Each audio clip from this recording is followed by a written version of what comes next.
I can say is that was a lot better Marvel horror movie than New Mutants.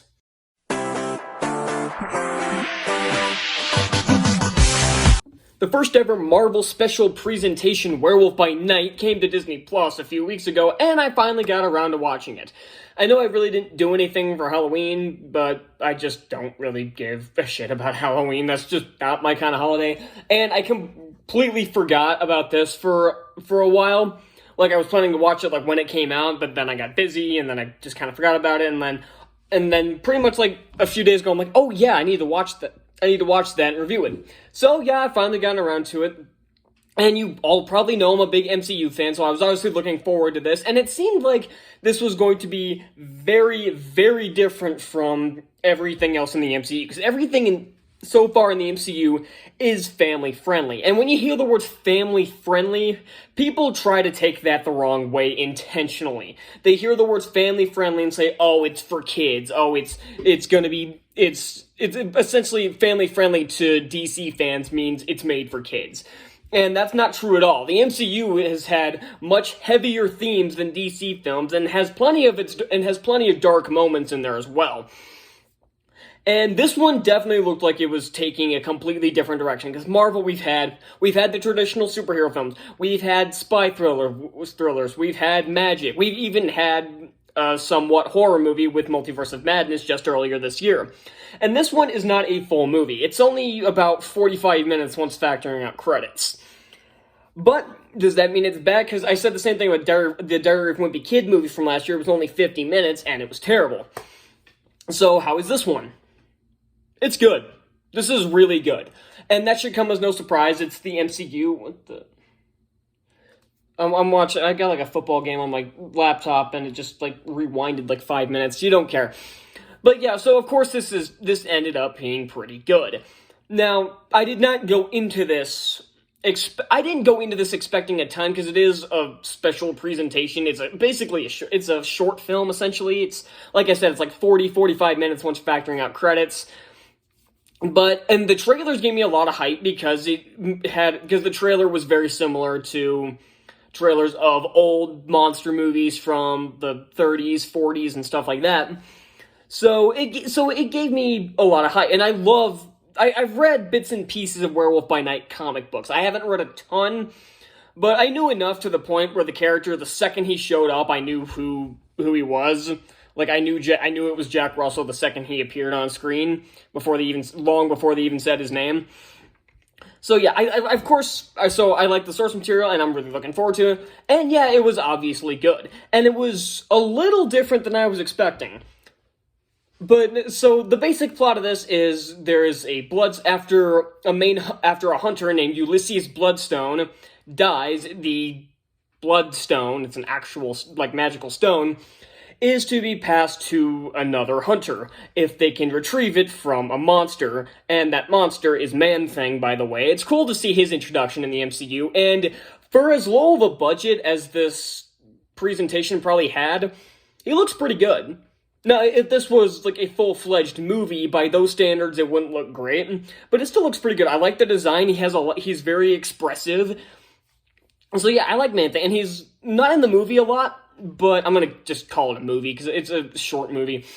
So Man-Thing was cool. Okay, and back to the plot. This essentially, like, the first half of this movie was kind of like the maze in Harry Potter and the Goblet of Fire. Like, there are these different hunters, they're, like, going through this kind of, like, maze thing, looking for a specific item. In Harry Potter, it was the Triwizard Cup, which ended up being Porky, and then this one, it's the Bloodstone, which is attached to Man-Thing, or whose name is Ted in this. It probably was in the comics, but I just didn't remember that, so like, that kind of threw me off, but anyway, so yeah, pretty much everything in this movie works. Like, the acting's all on point, which should be expected from the MCU by now. I don't really recognize a lot of the actors. I like Laura Donnelly, she does pretty good as Elsa Bloodstone. I like the guy who plays Jack Russell. He's pretty good in this role. I like the Scottish dude. You can tell they're trying to make him like Kano from Mortal Kombat, and he's not necessarily the comic relief, but he's cool, and there was a few other hunters. They don't really have any lines, but the action sequences that came out of them were pretty cool. And that's another thing good about this movie is the action. The action is, there's not a ton of CGI being used, which is good. This is a very grounded, short story. So it's a lot of practical stunts and a lot of hand-to-hand combat. And there was one scene near the end that reminded me a lot of the hallway scene from Daredevil, where it was just one take of him just killing a bunch of dudes in, like, a little hall, essentially.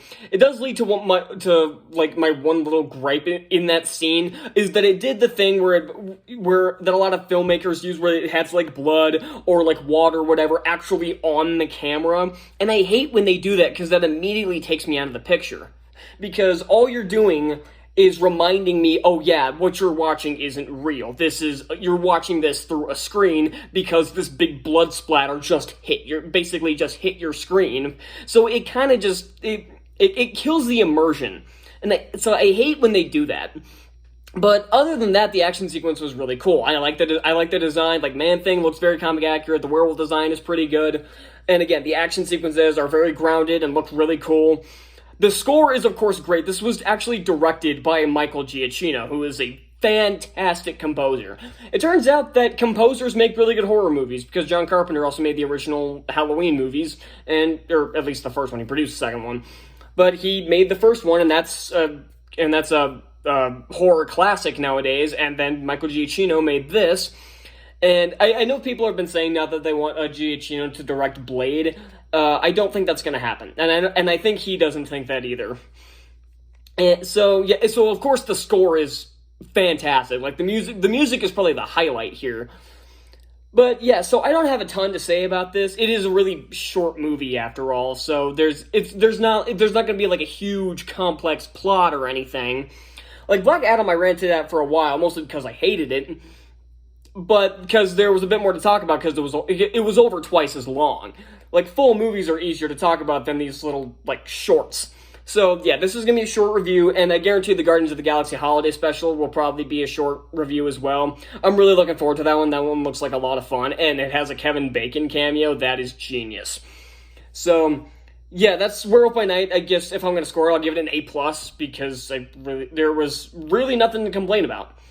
So, yeah, that was definitely refreshing after Black Adam, trust me. And so, yeah, I have other movies I gotta review. I've got other videos I'm working on as well. So I'll see y'all then. Bye.